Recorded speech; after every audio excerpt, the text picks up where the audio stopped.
প্রতি মাসের শেষ রবিবার শ্রবণ করেন। আজকে আমরা ৮ নং টাউন বরদোয়ালি কেন্দ্রের ৬ নং বুথে এখানে সামিল হয়েছি।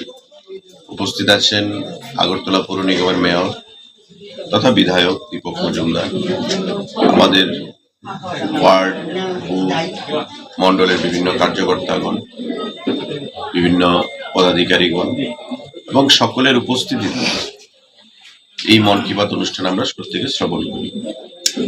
আপনারা জানেন যে নিশ্চয়ই যে মোদিজি তার মন কি বাত অনুষ্ঠানের মাধ্যমে সারা ভারতবর্ষকে এক সূত্রে গাঁথার একটা পরিকল্পনা উনি গ্রহণ করেছেন এবং এই মন কি বাতের মাধ্যমে উনি ভারতবর্ষের প্রতিটি রাজ্যে মানুষকে অপর রাজ্যের মানুষের সঙ্গে তার শিক্ষা, সংস্কৃতি, তার বিভিন্ন দিকগুলো তুলে ধরে এক ভারত অখণ্ড ভারত তৈরি করার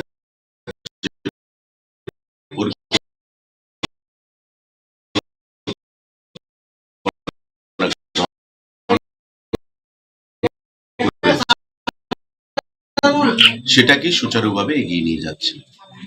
আজকের মন কি বাতে মোদিজি ইতিমধ্যে আমরা প্রত্যেকে বলে থাকি যে পৃথিবীর অন্যতম রাষ্ট্রনায়ক হিসেবে নিজেকে প্রতিষ্ঠিত করেছে এবং তারই একটা প্রতিফলন আমরা দেখলাম গত কয়েকদিন আগে নতুন দিল্লির ভারত মণ্ডপমে বিশ্বের নেতৃত্বদেরকে নিয়ে, গ্লোবাল যারা লিডাররা রয়েছেন তাদেরকে নিয়ে এআই সামিট উনি আয়োজন করেছেন।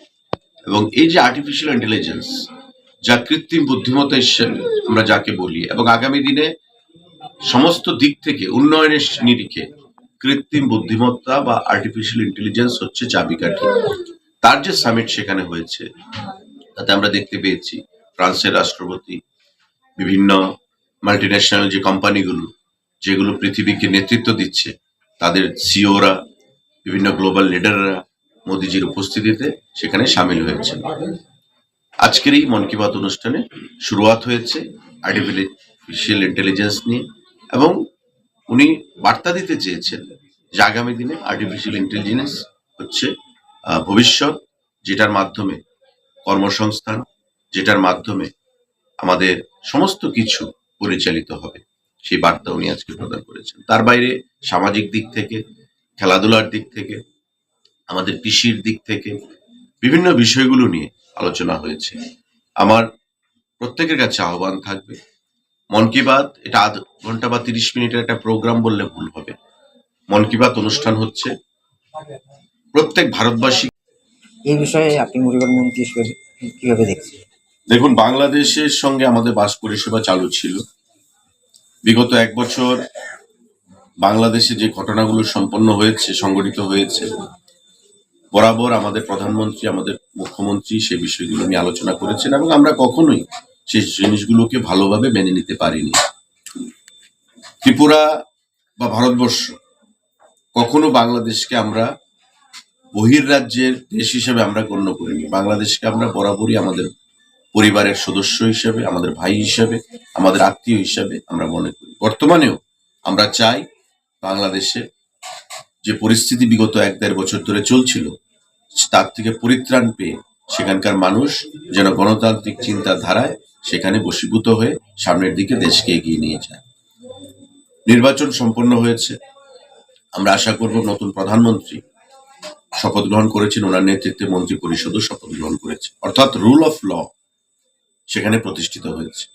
যেখানে রুল অফ ল থাকবে, আমাদের বিশ্বাস সেই দেশ আগামী দিনে তার পারফরমেন্সের ভিত্তিতে বৈদেশিক যে দেশগুলো রয়েছে তাদের সঙ্গে সৌভ্রাতৃত্বপূর্ণ সম্পর্ককে প্রতিস্থাপনের মাধ্যমে সামনের দিকে দেশকে এগিয়ে নিয়ে যেতে চায়।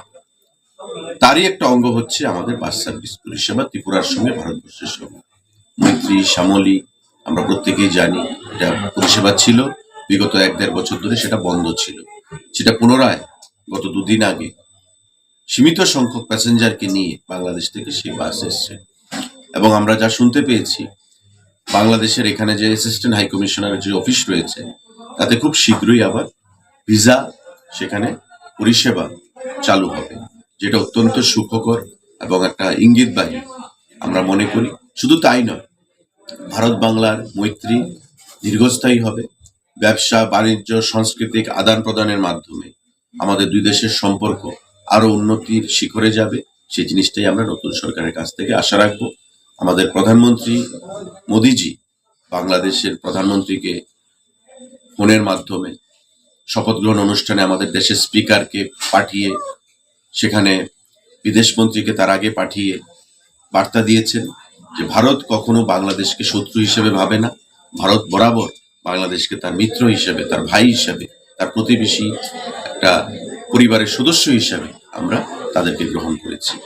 বাংলাদেশ আগামী দিনে উত্তরোত্তর শ্রীবৃদ্ধি ঘটুক, নতুন সরকার গঠনের মাধ্যমে গণতন্ত্র সেখানে পুনঃপ্রতিষ্ঠিত হোক, সেই জিনিসটাই আমরা আশা রাখবো। এবং ভারত বাংলার যে মৈত্রী, সেটাকে আমরা পুনরুদ্ধারের মাধ্যমে দেশের জনগণের অর্থনৈতিক, সামাজিক, সাংস্কৃতিগত উন্নয়নের মাধ্যমে সেখানে শান্তি প্রতিষ্ঠার মাধ্যমে এগিয়ে যাবে, সেটাই আশা রাখবো।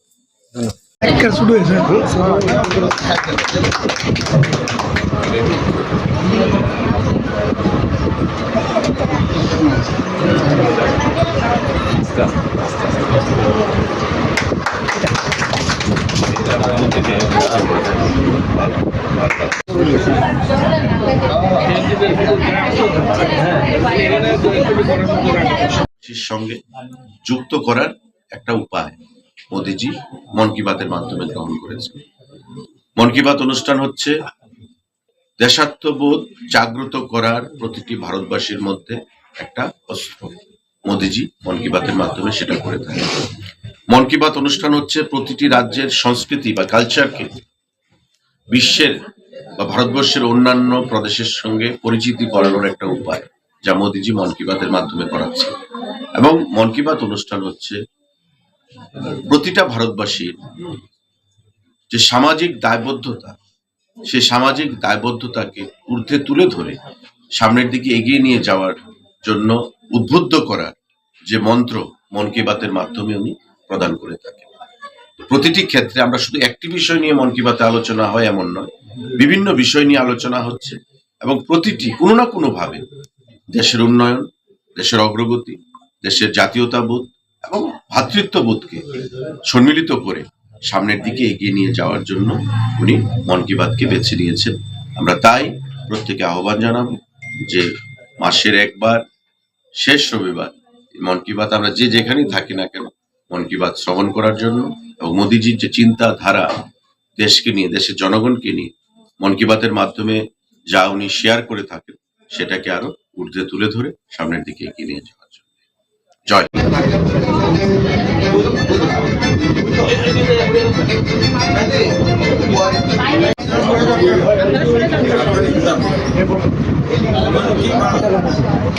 देश और देशवासियों की उपलब्धियों को सामने लाने का एक मजबूत प्लेटफॉर्म देश ने उनसे और विशेष रहा है।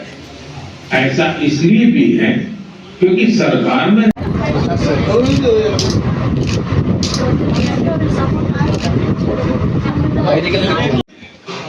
साथियों, हमारे देश में